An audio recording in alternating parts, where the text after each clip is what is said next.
मैं हूं Danish and working as a taxation officer in Leverify. आज का जो हमारा टॉपिक है वो है सीपीआर की correction. Before going to process of CPR correction मैं आपको थोड़ा सा ये बताना चाहता हूँ कि सीपीआर होता क्या है। सीपीआर एब्रिविएशन है कंप्यूटराइज्ड पेमेंट रिसीट। ठीक है, जब भी कोई पेमेंट हम एफबीआर को करते हैं थ्रू ऑनलाइन पोर्टल या बैंक में, तो वो हमें एक सीपीआर इशू करते हैं as a evidence, as a proof of payment. ठीक है, नॉर्मली जैसे हम एग्जांपल देता हूँ, हम कोई भी पेमेंट अगर जमा करा रहे होते हैं बैंक के अंदर, कोई और पेमेंट भी, तो हम एक बैंक डिपॉजिट रिसीट वहां जमा कराते हैं तो बैंक हमें एक उसकी रिसीट देता है। ठीक है, तो इसी तरह एफबीआर भी हमें एज अ एविडेंस के हमने पेमेंट एफबीआर में जमा करा दी है, तो वो हमें एक सीपीआर इशू करते हैं जिसको कंप्यूटराइज्ड पेमेंट रिसीट कहते हैं। अब सीपीआर की करेक्शन क्यों इंपॉर्टेंट है? क्योंकि नॉर्मली ये होता है कि जब पीएसआईडी बनाते हैं, जब पेमेंट एफबीआर में जमा कराते हैं तो उसके लिए एक पीएसआईडी बनती है। ठीक है, तो वहां पे बहुत सारे एरर्स आ जाते हैं, तो वो एरर्स फिर सीपीआर में भी रिफ्लेक्ट हो रहे होते हैं और उसका इफेक्ट हमारी फिर रिटर्न पे, हमारे फर्दर डॉक्यूमेंट पे भी पड़ जाता है। ठीक है, इसलिए इसको पहले तो बनाना ध्यान से चाहिए। अगर गलती हो गई है तो उसको करेक्ट कैसे किया जा सकता है। यहाँ मैंने वर्ड यूज किया पीएसआईडी का। अब पीएसआईडी का भी मैं आपको थोड़ा सा बता दूं कि पीएसआईडी क्या होती है। पीएसआईडी बनती है payment slip ID. Payment slip ID, जैसे मैंने कहा कि हम बैंक में अगर पैसे जमा कराते हैं तो पहले बैंक डिपॉजिट एक स्लिप हम फिल करते हैं और वो बैंक में पैसों के साथ देते हैं, तो वो हमें एक रिसीट देते हैं कि हाँ आपके पैसे जमा हो गए। सिमिलरली इसी तरह हम जब भी एफबीआर में कोई भी टैक्स की पेमेंट कर रहे होते हैं तो वो हम पहले पीएसआईडी जनरेट करते हैं।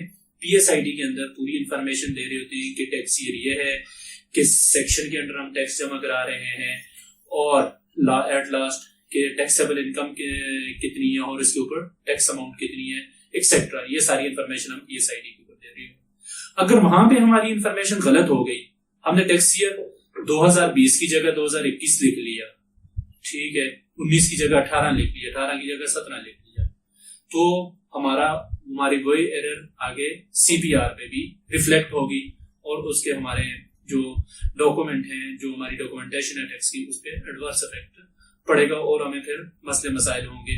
फॉर एग्जांपल जैसे अब मैं कहता हूँ कि अगर हमने टैक्स 2021 का जमा कराना था और टैक्स ईयर 2019 लिख लिया, अब देखें, अब वो बंदा जो वेंडर जिसका हमने टैक्स फॉर एग्जांपल जमा कराया, तो उसके लिए ये मसला होगा, वो हमें कहेगा कि मुझे अपना एक सर्टिफिकेट दें जो आपने मेरा टैक्स जमा कराया। हम उसको सर्टिफिकेट देते हैं, 2021 में उसकी पेमेंट हमने टैक्स काटा था, फरवरी 2021 फॉर एग्जांपल, लेकिन कहते हैं यार आपने तो टैक्स ईयर 2019 लिखा है, मैं इसको क्लेम कर रहा हूँ, एफबीआर नहीं मान रहा। वो कह रहे हैं ये 2019 का टैक्स है, आप 2021 में कैसे क्लेम कर सकते हैं?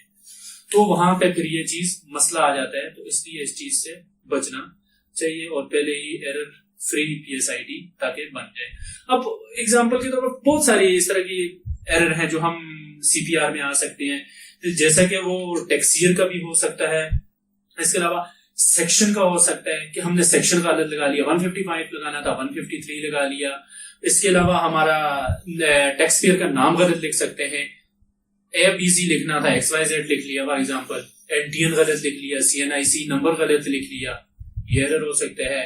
टैक्सेबल अमाउंट गलत लिख ली, टैक्सेबल अमाउंट भी ठीक है, लेकिन फिर अगर टैक्स अमाउंट गलत लिख ली, यानी इस तरह की ये बहुत सारी चीजें हो सकती है कि जो सीपीआर पे गलत हो सकती है, तो उसको हमें कंसिडर करना चाहिए और उस पर ध्यान रखना चाहिए। अब इसका फिर अब जब हो जाए गलती, तो उसका मुदावा क्या है, उसको हम कैसे करेक्ट कर सकते हैं, तो उसके लिए मैं एक आपको प्रोसेस बताता हूं कि कैसे हम लोग ये ठीक कर सकते हैं।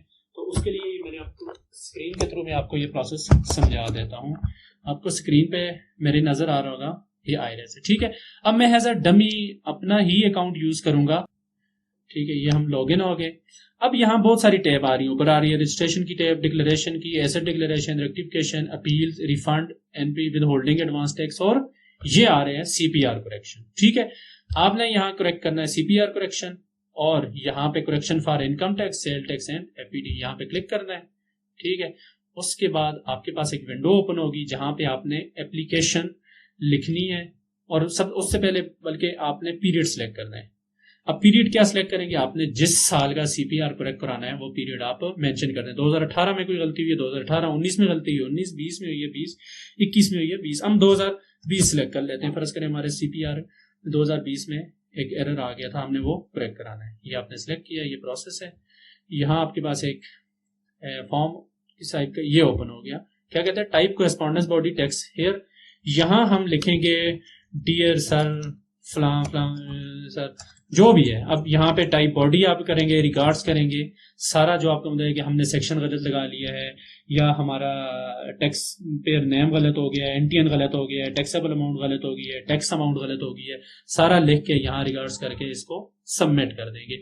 ये सबमिट का बटन है, ठीक है। यहाँ से सबमिट करेंगे तो ये सबमिट ऑनलाइन एप्लीकेशन चली जाएगी कमिश्नर के पास। कमिश्नर उसको अपने ऑनलाइन पोर्टल पे देखेगा और उसके मुताबिक आपको यही रिस्पॉन्ड करेगा, ठीक है। और यही आपको वो बता देगा कि हाँ ये करेक्शन हो सकती है, नहीं हो सकती है, कैसे हो सकती है, या आपसे क्या और फर्दर रिक्वायर्ड डॉक्यूमेंट्स हैं, तो वो आप उसको फिर भिजवा सकते हैं।